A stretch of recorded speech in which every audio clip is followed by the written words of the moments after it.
This video is part of an online course of Calculus 1 and I'm going to talk about evaluating the limits.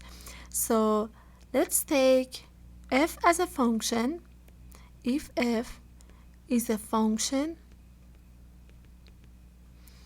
so what kind of function? It could be a polynomial, it could be a rational function that is basically a fraction with a polynomial on top, polynomial on bottom. It could be a trigonometric function. It could be an exponential or logarithmic function. Exponential or logarithmic function. So if f is any of these functions that is defined on an open interval,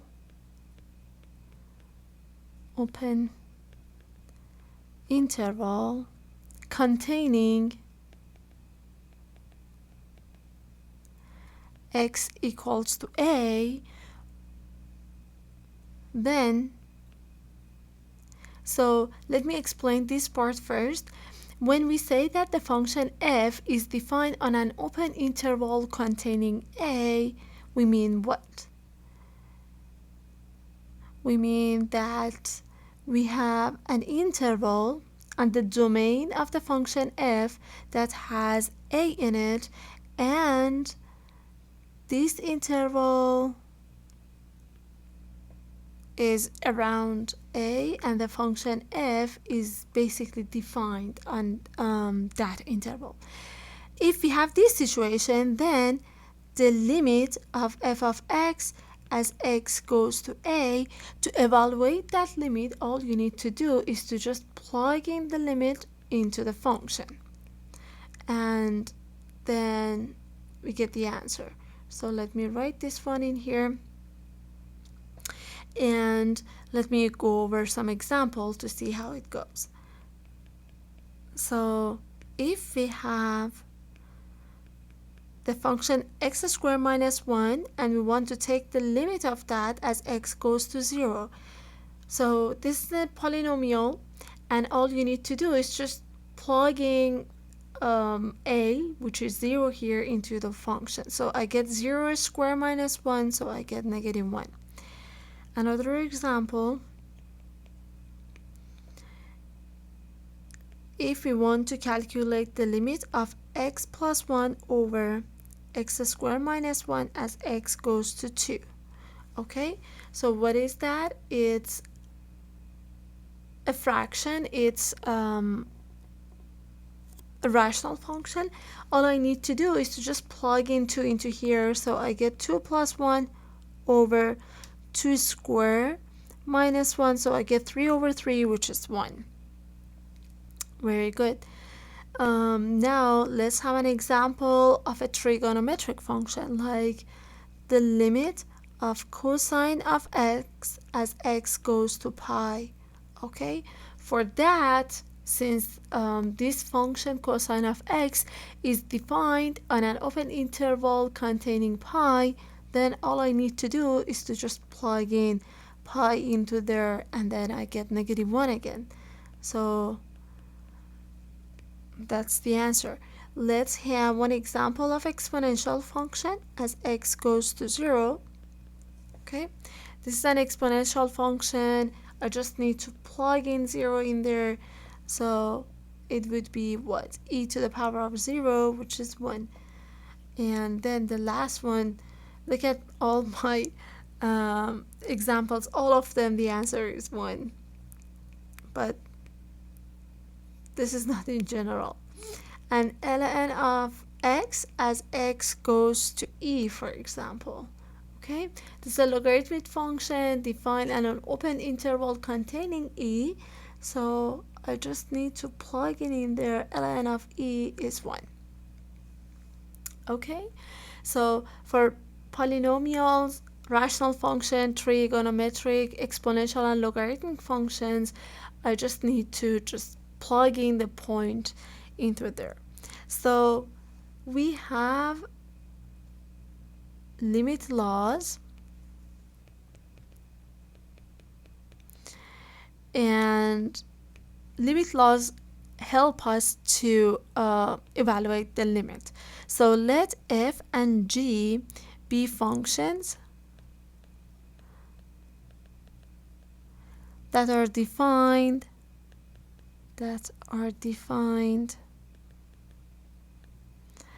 on an open interval like this containing a. Okay, and let the limit of f of x as x goes to a to be equal to m, and the limit of g of x as x goes to a to be equal to L.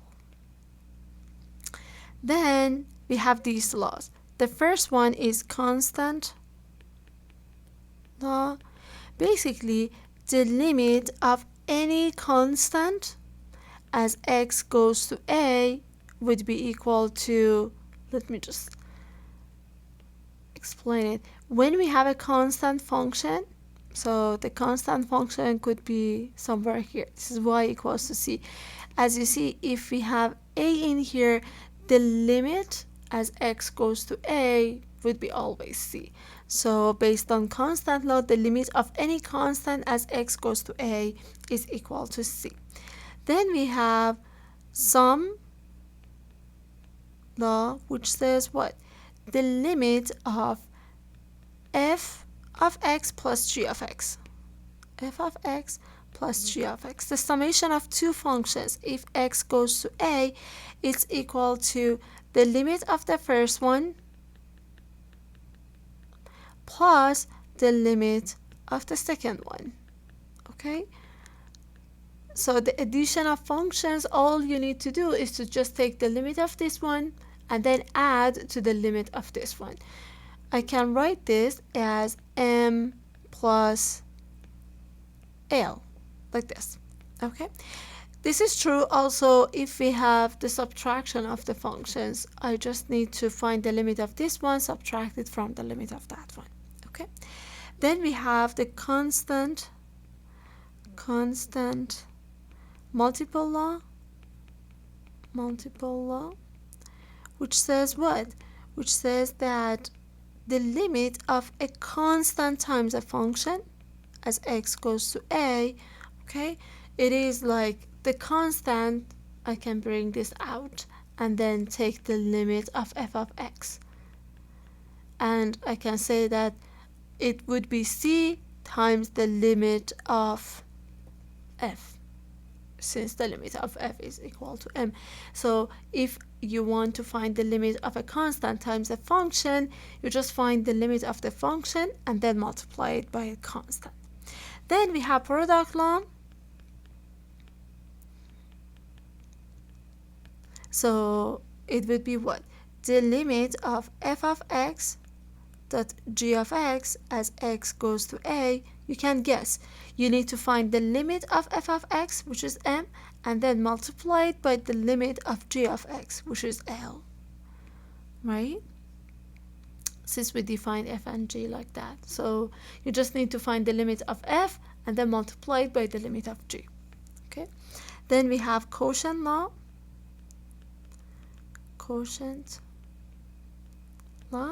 Quotient law says that the limit of f of x divided by g of x as x goes to a, it would be equal to the limit of f of x as x goes to a divided by the limit of g of x as x goes to a. And it is true if the limit of g of x, which is basically, or L, is not equal to 0. Okay, as you see, the limit is so nice because it would be very nice with addition, multiplication, and division. Okay, then we have power law.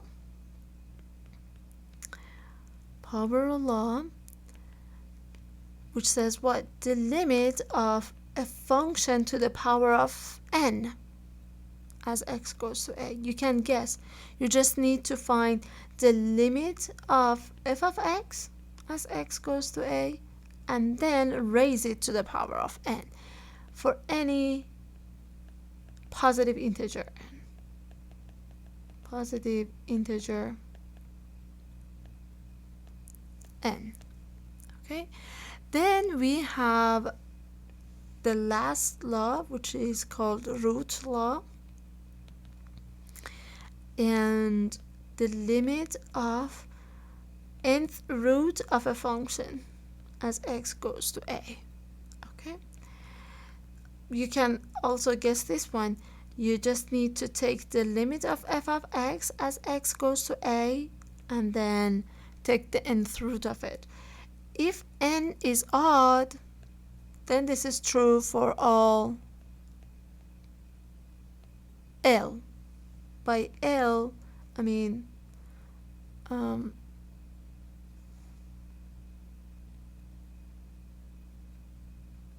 for all, not L actually, for all M, because M was the limit of f of x. So this is basically, let me write this in here.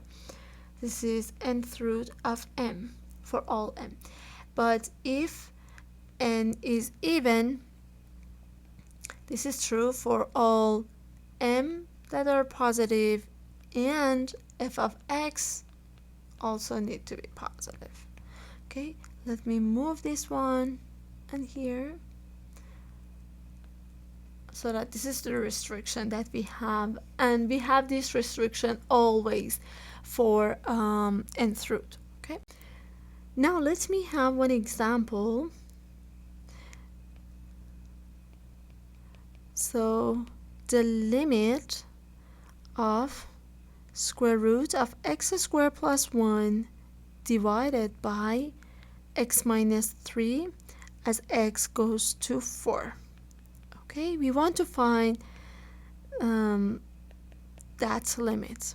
Okay, so I'm gonna use the root law first, and then on the denominator I have the function f of x. So the limit of this function as x goes to 4, I just need to plug in, because it's a polynomial, just plug in the polynomial, the a, which is 4 in here. So it would be 4 squared plus 1, so I get 17. And by root law, as you see here, I have a square root, but 17 is positive, and the function was also positive. So I can say that the limit of square root of x squared plus 1 as x goes to 4 is equal to square root of 17. Note that n is 2 here, it's even, and 17 is positive, and also x squared plus 1 is positive. These are all the requirements for the root law. And then on the denominator, what we have is the limit of x minus 3 as x goes to 4. I have a polynomial in here, I just need to plug in there. And I know that actually, instead of plugging, let's look at the laws that we have by the, where is that? By the sum law, I can say that I have the limit of x as x goes to 4, and then subtract it from the limit of 3 as x goes to 4. So the limit of x is just a polynomial, plug in 4, minus the limit of any constant would be the constant. So as you see, it is true that if you just plug in 4 into the polynomial from the beginning. So I get 4 minus 3, which is equal to 1. Now by the quotient rule, law actually we called, I just have the limit of the numerator divided by the limit of the denominator, and the limit on the denominator is not 0, so that's the answer for this question. Okay, and Now on the next video, we're gonna study what if the limit laws are not enough to evaluate the limit of a function.